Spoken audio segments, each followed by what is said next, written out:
Hey everybody, it's Amanda and I am here at M.I. Gardner's house. Look around at all of this beautifulness. This is his garden and I had to show you because I'm getting so much garden inspiration right now. You have no idea. So I'm going to show you a few pictures of the beautifulness that is his garden. We're going to talk to Luke. It's going to be a fun time.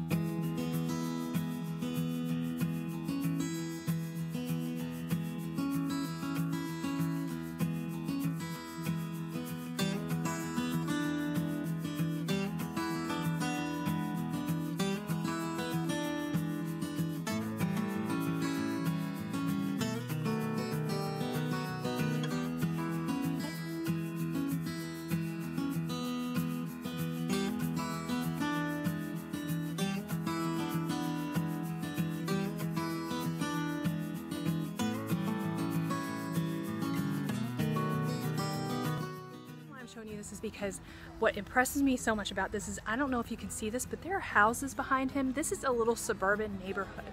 Like, he grows food for his family in a regular neighborhood. So like, I think this is encouraging to everyone because we hear so much from people in frugal family food that feel like they don't have enough land, they can't grow enough stuff, and they're not sure what they can do with what they have. Look at this. He does an amazing job with a small space here, and he doesn't even have to give up his whole yard. So I'm going to take you out front and show you what the yard looks like from the front, and hopefully this will give you some inspiration for garden growing because it's not too late. It's not too late, guys. You can even start right now. So let's go to the front and we will look and see what we have. Okay, so I'm literally standing on the sidewalk in front of his house in a neighborhood. Guys, this is a neighborhood. And you can see there's no fence. Like, one of the things that I think is really special about this is the fact that he's not ashamed of what his house looks like in front of his neighbors. It's like some people say I have no fencing. It looks beautiful from the sidewalk. You don't have to worry about any pests because the garden takes care of itself in such a way that you don't have to worry about things getting in and out of it. So don't let that be a hindrance to you. Don't be like, I don't have a fence, I'm in a suburban neighborhood, I don't have very much yard. All of those things can be overcome. Let me show you on the other side of the house. Okay, so this is another angle of Luke's house, and as you can see, he only has a small like city lot here. I think he said it's 1/3 of an acre, and that's including all the stuff that's in the front and around the side. So the backyard isn't particularly large, but even though he has 2 nice rows of raised beds, he still has a lot of room to entertain. There's 2 sets of tables there. He has a deck around here, which I'm going to show you in a second. There's this beautiful shed. So even if you have a very small lot, you could probably still do something with it and not necessarily give up all of your space. So don't let that be a hindrance to you either. Everybody's out here hanging out. Look at all these wonderful people. We have Daniel Arms at Arms Family Homestead. We have Tangi from Freedom Homestead. Of course, Luke and my gardener's over there, and there's lots of friends here. So it's important that I introduce you to Luke's dad, Holden Geneva. Say hello. Oh, hi. Now, he needs to be famous in and of his own right. Yes, so, exactly. And of course, this is Houston, Brianna, everybody's hanging out. It's a great time. Oh, hold on. We have some cooking we have to share.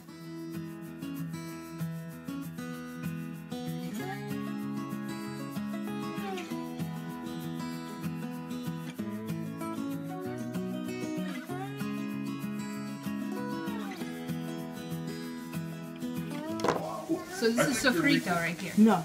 No. This is nopalito. Nopalito, okay. Nopali. This is the thing that was like green beans. Yeah. And what are we putting that in? Or do you want some right Oh, you now? could just eat it. You just eat it like it is, like raw? Or are you putting it in the guac? No, it's fine. Only tomatoes, onions, and cilantro, and pepper.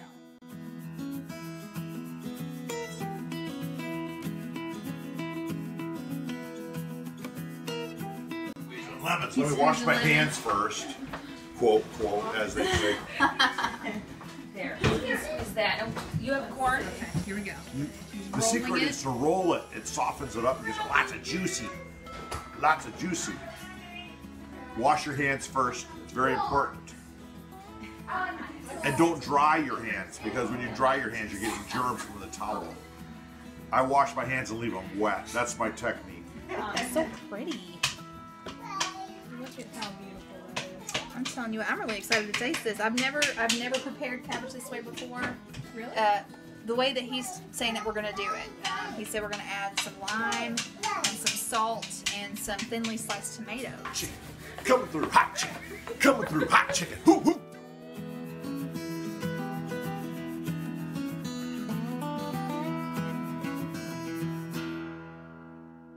Look, on the deck, there's trees, there's grow bags down on the bottom, and to make sure he's using all of his space back here behind the shed, he's got a beautiful compost pile. So he doesn't even have to buy compost. So amazing. And look at this tree. Is that not beautiful with all these cherries on it? Right? It's a great time. Hey everybody, this is Amanda, and of course I'm here with Doug from Off Grid with Doug and Stacy.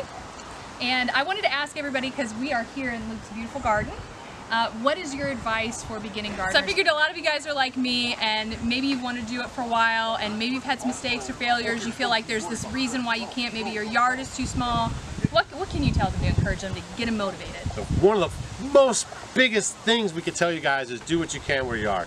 So even if you're in an apartment or you're in a small house or you don't have a lot of property, you know, just start with a container garden and branch out from there as much as you can, and be prepared to fail, because if you fail, that means you're actually doing something. So don't let that discourage you. Just stick with it, keep learning, and keep growing. I think that's the biggest thing. I think people are so afraid to fail, and like I do it on YouTube. This is the best part about it, is the learning and the growing and being part of this whole experience. Yeah. I think any good farmer has been in it long term, has learned new things as they go along. So why do you think they have grocery stores? Exactly. Because gardening is hard. It's not super easy, you know. Don't look at your home and garden magazine and think you just run around sprinkling seeds and all the food just comes up and you're out picking it and canning it and fermenting it. I mean, it's hard to do, and there's a lot of losses. It could start raining really hard, your whole crop could die. It could not rain at all and your whole crop could die. So many things, bugs, temperatures. I mean, there's a lot going on there. So just stick with it. You can do it. Watch her and learn from her mistakes. Find other people that are in your zones and maybe look at what they're doing, especially on YouTube. You guys have so much information at your fingertips, and then start implementing those little things. But the biggest takeaway is do what you can where you are. Thanks, Doug. Make sure you guys check out Off Grid with Doug and Stacy. I'm going to link them up at the top. Go say hey and tell them I sent you. And I know you're going to get great information from them. Not only do they grow their own food, but they show you how to use it. Of course, they were our Frugal Family Foodies of the year, the very first year that we started that. So maybe they'll come in and win it again this year. Yeah, we didn't get asked this time, but you don't want us to win every year. Hey, so. I know. We can't be leaning your way all the time. Hey everybody, I'm here with SSL Family Dad. I'm going to link to their channel at the top. And of course I'm asking everybody while we're here, because everybody on my channel knows that I'm a beginning gardener. I'm like the gardener that makes all the mistakes, has totally failed, and like tried again, and I'm not giving up. I'm not giving up. So I want to know your advice, because I think a lot of people have like different reasons why they feel like they can't garden. Maybe they don't have enough ground, maybe they feel like their ground is bad. What kind of advice would you give someone who's like wanting to do it, thinking about it, but struggling for all these myriad of reasons? I know what you're going to say. Just do it. There's nothing to stop anybody from gardening. I mean, even if you live in an apartment, if you live in it doesn't matter where. You know, container gardening is great. We grew in just a little suburban, lot. We grew a lot of food for ourselves. So just keep at it. We love growing things and watching things sprout, and it's addicting once you get started. So starting is half the battle. And you guys started, like you said, in a tiny lot. Like now they have like 25 acres? 25 acres. Yeah. So they have huge, like planted 1,000 pumpkins this year. Yeah. But try weeding all those. Started small, and there's nothing wrong with that. You should be focused on just doing what you can, as Doug said, where you are. So anyway, thank you guys for coming and hanging out with us. You guys make sure you go check out their channel, go subscribe. They got a lot of great content out there that I think is going to help you if you're interested in starting gardening. Okay guys, so I am here with Daniel and DJ, and of course Houston, the star of Arms Family Homestead YouTube channel. I'm going to link them up at the top so you guys can check them out. Of course, they've been featured on Frugal Family Food several times, but we're talking today about gardening because we're here at the MI Gardener store opening, and I have told everybody many times how I've struggled with gardening, and it's just one of those things I'm beginning. A lot of folks that are here with us, maybe they don't know how to do gardening really well. Maybe they're just getting started and they're kind of intimidated by it. What advice can you give to people who are like just getting started? Like this is something they want to do, but they're struggling with. 100% absolutely go watch Luke's channel at MI Gardener. in all honesty, I learned gardening through YouTube. She can probably attest to that. I spent many hours following so many different channels on YouTube, learning all different styles of gardens, everything from raised beds to huge tilled areas, and just all different kinds of gardens. Really just watching other people do it and researching, and then starting small. So don't go out and start off your first garden and have somebody come out and till up, you know, a 1/4 acre garden and expect you're going to have a great harvest that year. It's possible, but not likely, because you're going to get overwhelmed so fast. So I tell people all the time, start small and start with those things that you really enjoy. A lot of people get out there and plant all kinds of different seeds for different crops that they just see other people growing, and it may not be something that they really enjoy eating. So like with Houston, it's watermelons and strawberries, and that's, like I told Luke a while ago, those are things that he really likes. So we focus our time pushing that on learning, especially for a kid, because that's something he can watch grow, and then he can eat it and really enjoy it. If I get him out there and try to teach him how to grow tomatoes, he's not going to enjoy straight off the vine eating a tomato as a 5-year-old. Most kids aren't. So I tell people, start small, start with things that you know you already enjoy, and if you don't like English peas, don't go out and plant a bunch of English peas, you know. I like really what you have to say about not just focusing on what you like to eat personally, but also making sure your kids are involved by choosing things that they're going to be interested in, because if your family's involved in it, it's going to be even easier for you to be successful, because they're going to be interested in it, they're going to be interested in helping, they're definitely going to want to harvest. Yeah. So this is something I think that's really great advice for someone who's just beginning, in terms of focusing on not just things that you can do, but also things that you can do to help your family be involved. Yep. So anyway, that's really great advice. Make sure you check out Arms Family Homestead on YouTube. And we appreciate you guys hanging out here with us today. Okay, so I've given you a tour of M.I. Gardner's space here in his little suburban yard that he's done amazing things. And one of the things that I always talk to people about on our channel is how they can just start where they are. And I've already told you, and everybody knows, that I am kind of a beginner gardener, and I'm just kind of winging it and just going. You have great videos, by the way. I've watched a lot of them. I appreciate it. I hope you guys will definitely check them out. You have far better videos than we do. So, but it's very helpful, and I think a lot of people are like me, and they're intimidated to get started, and they think they don't have enough space, or they don't have enough experience. What can you say to encourage them? Because your space is beautiful, and you're not taking up a lot.